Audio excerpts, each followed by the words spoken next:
Monggo Mbak Dia kalau mau dimulai. Gimana? Mungkin kesulitan itu Pak masuk Zoom-nya tadi. Ya. Apa yang temannya yang satunya tadi mungkin kesulitan masuk Zoom-nya tadi belum bisa. Ya enggak apa-apa, nanti kan bisa ngikuti rekamannya ngadu ya. Kalau sudah masuk nanti. Gitu. Oke. Ini adanya mengganggu nggak Pak? Ya, enggak sih, saya sempatkan. Walaupun nanti mungkin sebentar lagi ada tamu datang, ya tak tinggal dulu tuh rapopo. Wah, bapaknya repot. Nggih. Ya, kita mulai saja kalau begitu. Nggih, Pak Rindang. Oh, ini sudah. Ini sudah.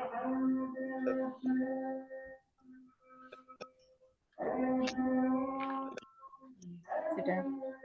Baik, Assalamualaikum warahmatullahi wabarakatuh. Waalaikumsalam warahmatullahi wabarakatuh. Yang terhormat Bapak Rindang Joko Triasmoro, Sarjana Pendidikan, selaku Kepala SDN Brenggolo II, serta pengajar praktik guru penggerak Angkatan 7. Selain itu juga sebagai narasumber berbagi praktik baik implementasi kurikulum merdeka di PMM atau platform Merdeka Mengajar, serta sebagai anggota Dewan Pendidikan Kabupaten Kediri. Ya, sangat luar biasa ya, Masya Allah. Sebelumnya kami mengucapkan terima kasih banyak kepada Bapak karena Bapak telah menyempatkan waktunya pada malam hari ini untuk bergabung bersama kami di ruang kolaborasi mahasiswa PPG Prajabatan Angkatan 1 gelombang 1 tahun 2023 Universitas Muhammadiyah Malang. Ya, baik Bapak. Pada malam hari ini kami ingin membahas tentang guru dan peserta didik digital. Nah, kami ingin tahu bagaimana pendapat Bapak tentang hal tersebut. Seperti itu. Kepada Bapak Rindang Joko Triasmoro, Sarjana Pendidikan, waktu dan tempat kami persilakan.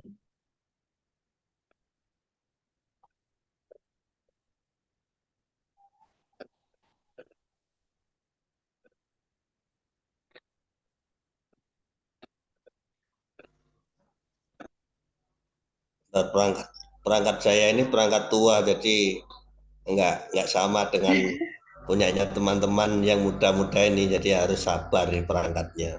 Laptopnya Pak Rindang ini sejak tahun 2006 coba.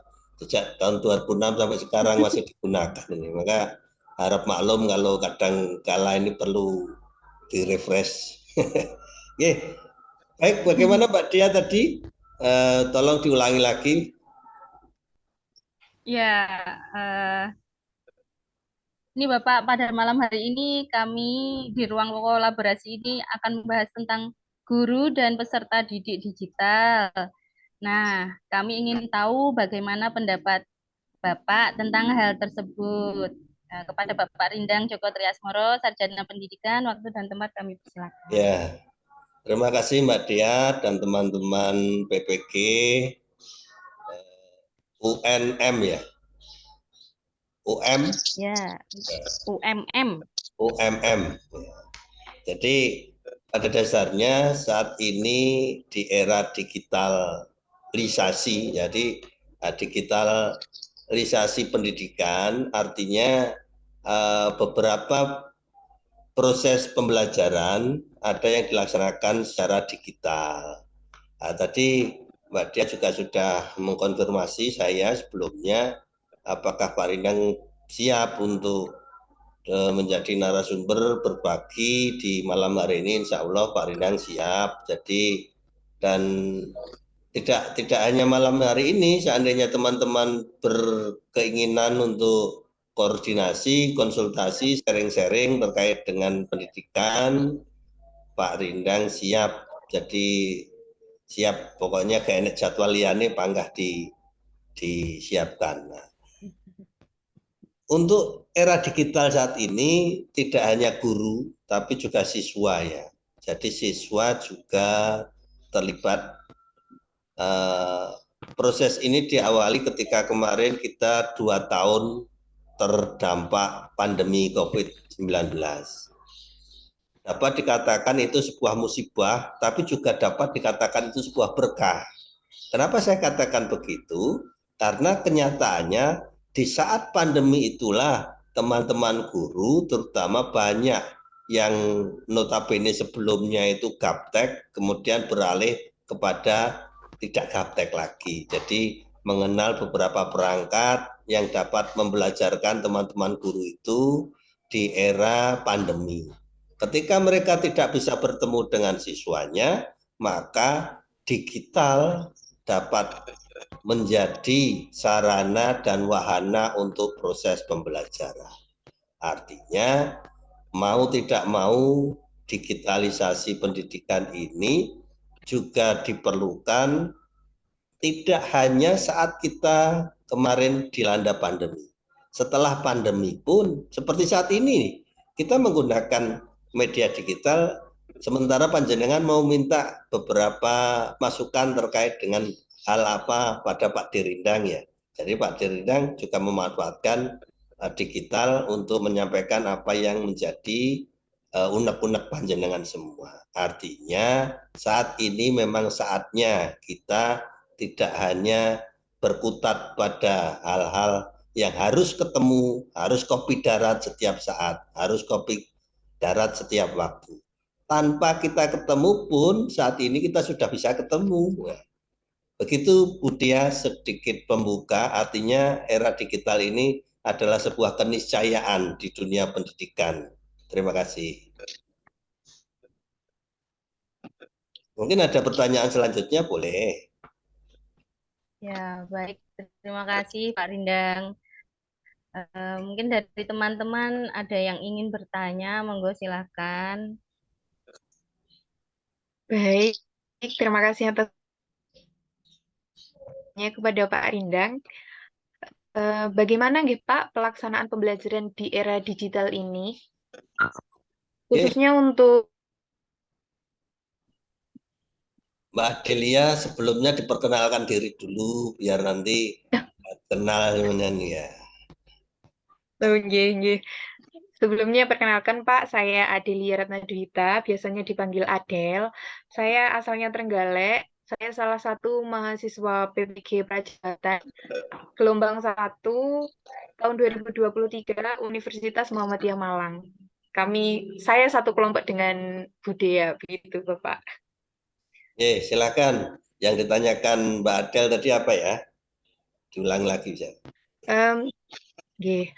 Bagaimana pelaksanaan pembelajaran di era digital ini, Pak? Terutama untuk sekolah dasar. Terima kasih. Jadi di era digital ini pelaksanaan pembelajaran itu kalau mau menggunakan perangkatnya maka dilakukan secara online atau biasa disebut dengan e-learning gitu ya. Jadi belajar secara online atau e-learning. Jadi guru menyampaikan materi itu melalui media digital dan siswa mempelajarinya kapan saja di mana saja bisa. Jadi tidak bergantung harus berada di satu tempat khusus, tetapi dengan alat yang dia miliki, siswa itu dapat menerima materi yang disampaikan oleh gurunya. Jadi di mana saja, kapan saja, pemanfaatan teknologi digital di dalam proses pembelajaran dapat dilaksanakan. Sehingga ada interaksi antara guru dan siswa meskipun dalam kondisi terpisah secara fisik. Begitu Mbak Adel. Selanjutnya. Baik Bapak, terima kasih atas jawabannya. Selanjutnya. Baik, saya Puspawelna Pirlia. Saya kelompok teknologi dengan Mbak Dea dan teman-teman yang lainnya.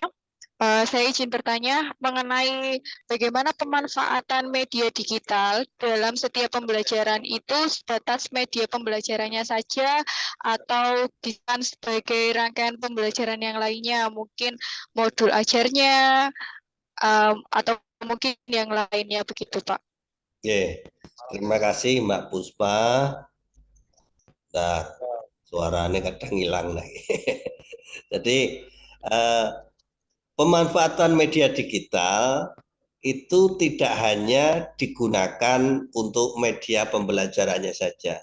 Jadi dalam rangkaian proses pembelajaran, mulai dari penyusunan kurikulumnya, mulai pengembangan materi ajarnya, mulai penilaian sampai pada evaluasinya, semuanya bisa menggunakan media digital. Dan ini juga sudah terjadi di tingkat sekolah dasar, di mana guru-guru ketika pandemi kemarin itu mereka menggunakan media untuk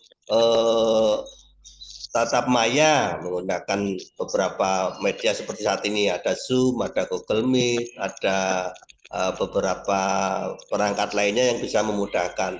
Ada juga yang muridnya sedikit pakai WhatsApp, ya WhatsApp itu bisa digunakan juga untuk berapa itu 8 murid misalnya untuk bertemu dengan gurunya di dunia maya.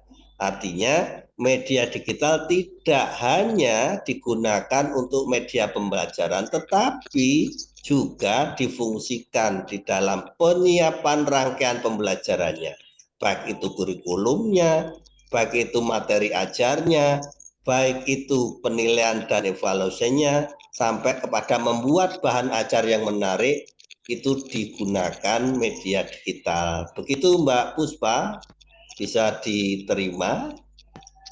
Baik, baik Bapak, terima kasih atas jawabannya. Selanjutnya. Baik Pak, saya Nurul. Saya ingin menanyakan dari penjabaran tadi dari Mbak Puspa terkait teknologi digital. Nah, sekarang saya mau bertanya, menurut Bapak, di antara banyaknya pemanfaatan di media digital itu, apakah memiliki dampak terhadap proses pembelajaran? Nah, dampak tersebut bagaimana? Apakah ada dampak negatif dan dampak positifnya? Terima kasih. Baik, Mbak Nurul Ihsan. Mbak Nurul Ihsan dari mana tadi? Asalnya? Dari Jambi. Jambi. Dari Jambi. Ya, tapi sekarang domisili Jambi, tapi sebenarnya saya orang Padang, Bapak. Oh, gitu. Oke.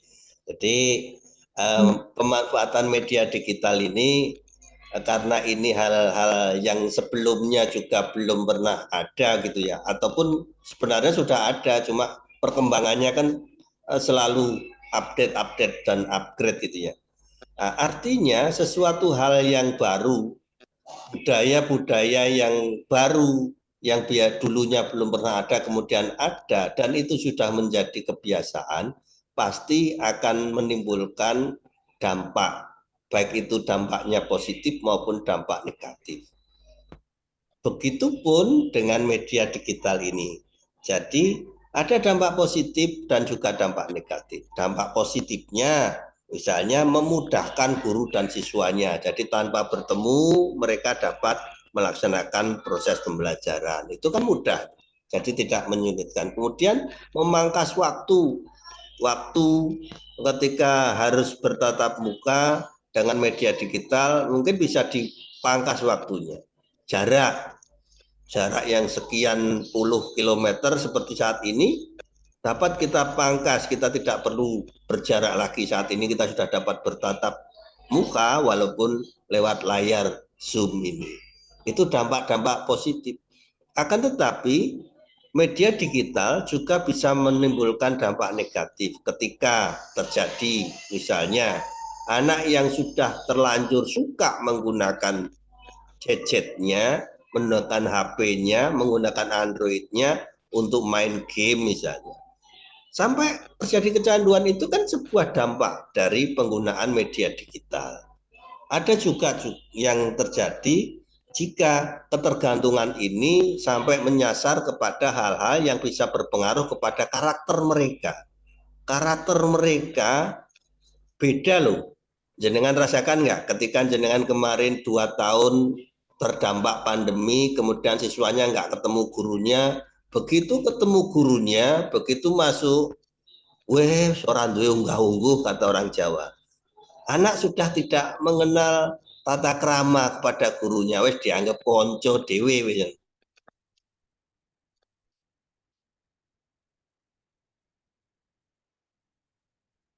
Enggak, Pak.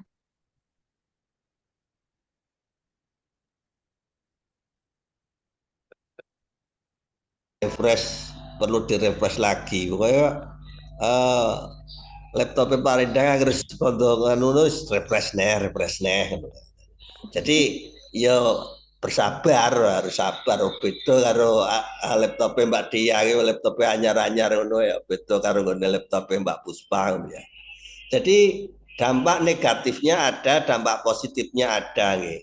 Artinya jenengan juga harus bisa menyikapi ini. Ketika ini berdampak negatif kepada putra-putri murid-murid kita, maka panjenengan sebagai gurunya harus bisa memposisikan bagaimana supaya dampak negatifnya tidak muncul dengan penggunaan media digital ini. Begitu nggih, Mbak Nurul? Oke, terima kasih Bapak.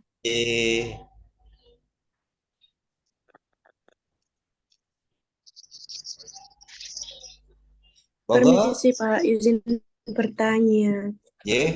Mbak Fatima. Perkenalkan, nama saya Anu Fatimah Zahro.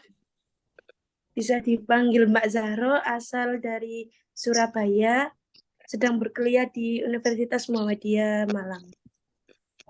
Saya ingin menanyakan tentang guru penggerak, Pak. Menurut Bapak, kompetensi apa yang harus dimiliki oleh guru penggerak di era digital ini, Pak? Terima kasih Mbak Fatimah Zahro terkait dengan guru penggerak ini. Dari panjenengan ada yang sudah pernah mendekati teman-teman yang ikut guru penggerak? Belum Pak. Belum. Ya. Kebetulan Pak Derindang ini salah satu pengajar praktek di guru penggerak Angkatan 7 Kabupaten Kediri. Di masa era saat ini, salah satu kompetensi yang harus dimiliki oleh guru penggerak adalah kompetensi digital, betul. Karena memang eranya. Jadi kalau kita mengajar saat ini, maka bawalah anakmu pada zamanmu, pada zamannya gitu, bukan pada zamanmu. Artinya kalau saat ini anak-anak kita berada pada era digital, maka gurunya juga harus mengikuti.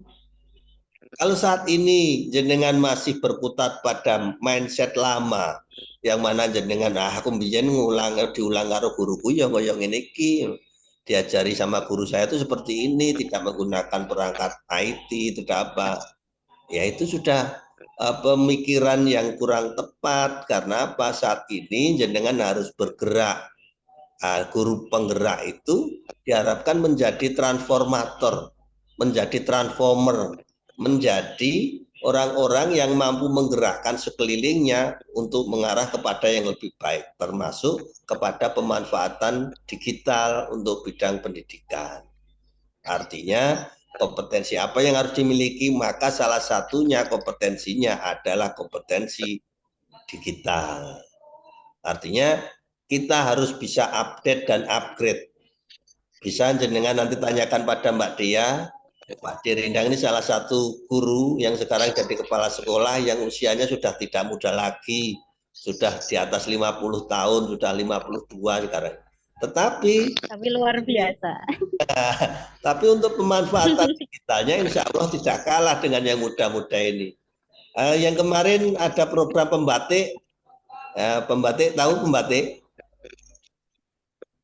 Pemanfaatan basis TIK itu Pak Dirindang sampai ke level 3 sudah.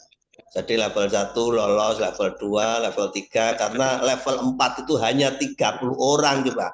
30 orang se-Jawa Timur. Makanya Pak Dirindang ini sudah nggak ada harapan ini kalau sudah dipilih 30 orang itu. Sudah cukup sampai di level 3 saja. Itu nggih, Mbak. Jadi salah satu kompetensi guru penggerak itu di era digital ini juga harus mampu menguasai beberapa media maupun peralatan digital termasuk pembelajaran-pembelajaran yang berbasis digital. Harus. Monggo bisa dilanjut. Selanjutnya ada yang masih ditanyakan? Mbak Saro, sudah puas? Sampun Pak, terima kasih Pak atas jawabannya. Mungkin Rija belum Mas muncul, Juna Pak. ingin bertanya.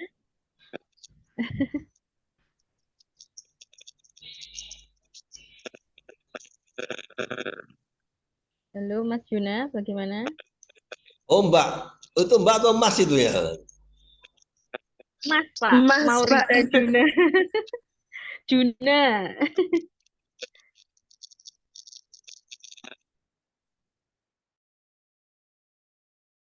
Ya cowok. Anu niki sinyalnya susah Pak, putus-putus tadi keluar masuk gitu terus. Ya. Monggo Mas Juna ada yang mau ditanyakan silakan.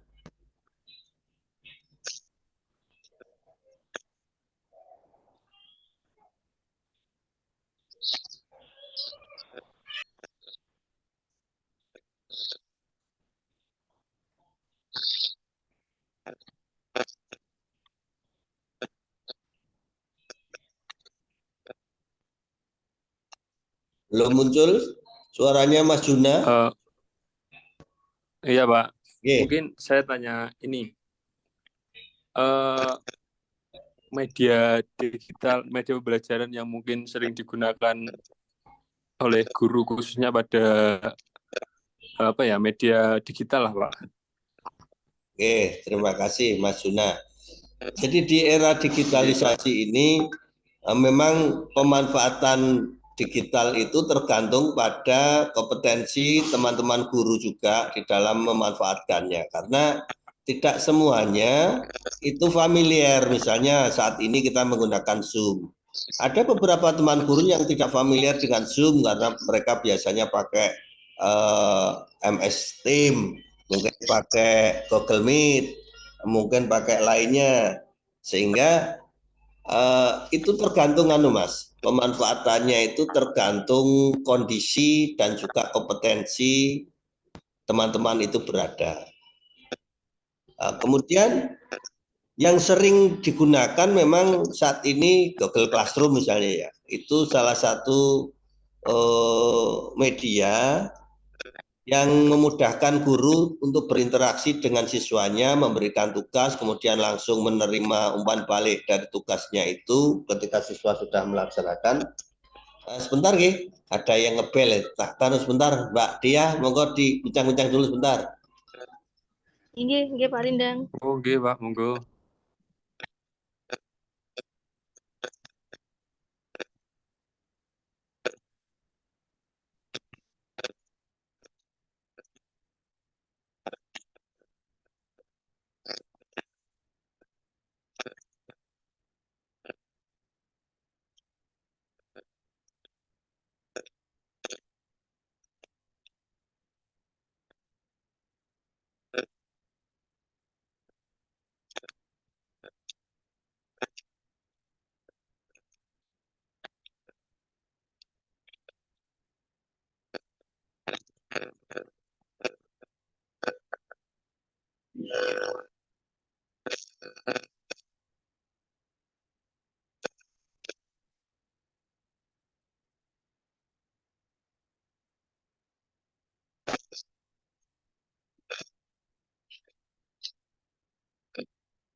Cek.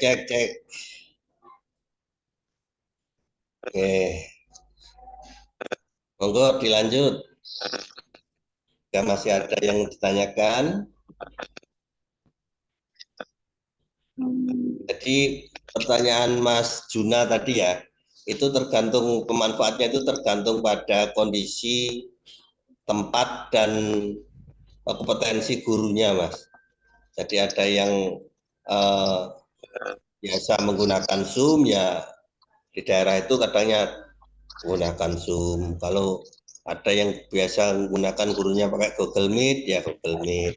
Artinya tidak ada keharusan sih pemanfaatan apa untuk prosesnya itu. Iya, Bapak. Jadi untuk penggunaan media teknologi tadi tergantung situasi dan juga menyesuaikan gitu ya, Pak? Iya. Jadi yang paling familiar paling WhatsApp ya. Ketika WhatsApp grup itu familiar digunakan oleh teman-teman guru untuk berkoordinasi dengan murid maupun pada wali muridnya. Oh, nggih. Terima kasih Bapak, sampun saged dimengerti. Nggih. Selanjutnya masih ada? Izin menambahkan Pak, dan mungkin ini pertanyaan yang terakhir insya Allah. Jadi terkait dengan media digital apa yang sering digunakan guru. Nah, ini yang mau saya tanyakan mengenai media digital apa yang paling disukai oleh peserta didik begitu. Oke, terima kasih Mbak Wulan. Jadi terkait dengan media digital apa yang disukai siswa itu ada beberapa kategori ya. Artinya gini, ketika anak itu berada pada lingkup suka bermain, maka dia akan suka pada beberapa aplikasi yang menggunakan game. Nah, jadi ada beberapa aplikasi yang menggunakan game, dan itu jika gurunya itu kreatif dan inovatif di dalam membuat strategi pembelajarannya, itu akan berdampak baik sekali pada peningkatan kompetensi siswa. Ada siswa yang sukanya membaca misalnya, maka apa aplikasi yang tepat untuk mereka supaya memudahkan anak itu untuk melaksanakan proses bacanya tadi? Maka ciptakanlah beberapa hal yang bisa mengakomodir kebutuhan siswa. Saat ini di era digital ini jangan lupa bahwasanya kita itu menghamba pada siswa. Artinya siswa itu adalah senternya pembelajaran. Kalau dulu guru nih, ini saya guru nih, semuanya harus pandang saya ini pusatnya gitu kan dulu. Sekarang tidak, sekarang dibalik, justru siswalah yang menjadi sumbernya, siswalah yang menjadi subjek utamanya, siswalah yang menjadi tujuan utama di dalam kita nanti mencapai tujuan dari pembelajaran yang ada. Semuanya berpusat kepada siswa, dan siswa.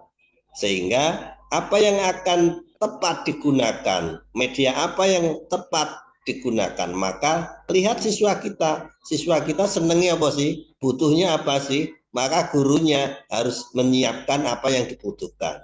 Begitu nih. Jadi Mbak Puspa, teman-teman, Mbak Nurul, Mas Juna, Mbak Dia, Mbak Adel, malam hari ini mungkin satu langkah baik bagi panjenengan juga bagi saya yang bisa menyempatkan diri bertatap maya di ruang Zoom ini, di dalam rangkaian jenengan juga meningkatkan kompetensi jenengan, pengetahuan panjenengan terkait dengan beberapa hal yang diimplementasikan oleh guru-guru di era digital.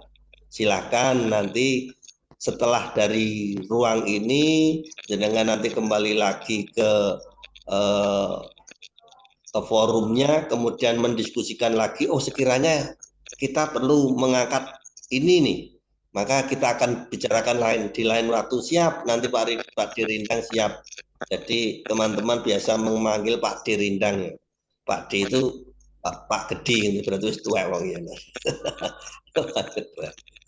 Kalau Palik berarti Pak Cilik, Cilik. Palik Juna gitu, Pak Cilik mergone celuk Palik Juna kan, Pak Dirindang.